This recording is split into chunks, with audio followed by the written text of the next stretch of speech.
अचानक तेल के दाम में आई बड़ी गिरावट। 6 साल का रिकॉर्ड टूट गया।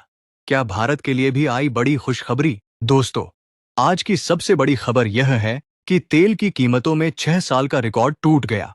और यह सब हुआ सिर्फ एक आदमी के एक पोस्ट की वजह से, जिसका नाम है डोनाल्ड ट्रंप, और जिसका काम है दुनिया के बाजारों को अपनी उंगलियों पर नचाना।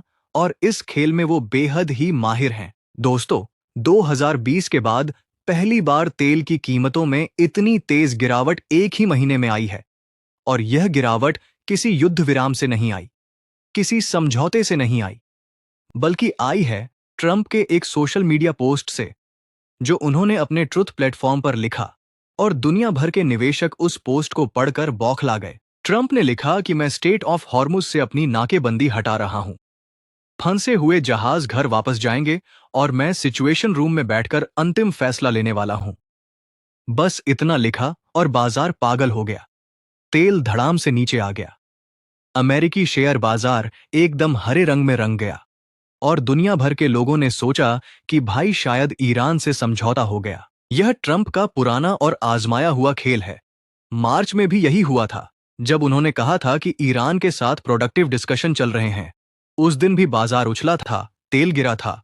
और फिर 23 मार्च को ईरान ने कहा कि ट्रंप झूठ बोल रहे हैं। कोई बातचीत नहीं हुई और बाजार फिर नीचे आ गया। यह साइकिल बार बार दोहराई जा रही है और हर बार बाजार को बेवकूफ बनाया जा रहा है। दोस्तों, अब ईरान ने इस बार भी वही किया जो उसे करना था। उसने साफ कहा कि कोई नेगोशिएशन नहीं हुई है, कोई समझौता नहीं हुआ है, और स्टेट ऑफ हॉर्मुज को अनकंडीशनली खोलने का कोई सवाल ही नहीं है। ईरान के गालिबाफ ने तो यहां तक कह दिया कि हम बातों से नहीं, मिसाइलों से जवाब देते हैं। और जब तक दूसरी तरफ से कोई ठोस कदम नहीं उठाया जाता, तब तक हम 1 इंच भी नहीं हिलेंगे।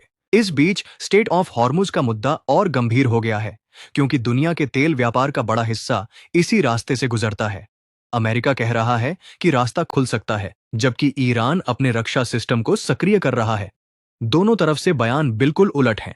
एक तरफ शांति की बातें हो रही हैं और दूसरी तरफ युद्ध की तैयारियां जारी हैं। वहीं इस पूरे नाटक में पाकिस्तान का बिचौलिया किरदार भी देख लो। आसिम मुनीर ओमान जाते हैं, मोहसिन नकवी ईरान जाते हैं, इशाक डार अमेरिका जाते हैं, और यह सब हवाई जहाजों में उड़ते रहते हैं। मध्यस्थता के नाम पर पाकिस्तान की सरकार का असली बजट इन दिनों हवाई किराए में जा रहा है, और नतीजा जीरो, क्योंकि ईरान ने ओमान के साथ खड़े होकर साफ संदेश दे दिया कि धमकियों से काम नहीं चलेगा। दोस्तों, अब सवाल यह है कि क्या भारत के लिए इसमें कोई खुशखबरी है? तो सुनो, तेल की कीमतों में गिरावट भारत के लिए फायदेमंद जरूर है, लेकिन यह गिरावट टिकाऊ नहीं है, क्योंकि यह किसी असली समझौते पर नहीं, बल्कि ट्रंप के एक पोस्ट पर टिकी है। और जैसे ही ईरान का खंडन आता है, बाजार फिर पलटेगा। सेंसेक्स और निफ्टी पर इसका असर अस्थायी है, इसलिए जश्न मनाने से पहले जमीनी हकीकत देख लो। स्टेट ऑफ हॉर्मुज के अंदर ईरान ने 7 द्वीपों पर अपना पूरा रक्षा तंत्र सक्रिय कर रखा है। खर्ग लवान लेसर, तर्ब ग्रेटर तर्ब, हेंगाम लराक और कासिम, इन सभी आइलैंड्स पर ईरान ने मिसाइल सिस्टम तैनात कर रखे हैं। और अमेरिकी जहाज ऊपर से देखते रहते हैं। नीचे उतरने की हिम्मत नहीं है। रास्ता खुला नहीं है और खुलेगा भी नहीं जब तक असली डील नहीं होती। दोस्तों, अमेरिका के अंदर ही एकता नहीं है। एक तरफ ट्रंप कह रहे हैं समझौता होने वाला है, दूसरी तरफ उनके अपने डिफेंस मिनिस्टर कह रहे हैं कि हम युद्ध की तैयारी कर रहे हैं। डिपार्टमेंट ऑफ वॉर की भाषा में बात करने वाला यह शख्स जब मंच पर आता है तो युद्ध का राग अलापता है, और जब ट्रंप ट्वीट करते हैं तो शांति की बात होती है। दुनिया को इनकी बातों पर भरोसा कैसे करे? तो कुल मिलाकर सच्चाई यह है कि ट्रंप ने बाजार को एक बार फिर कठपुतली बनाया।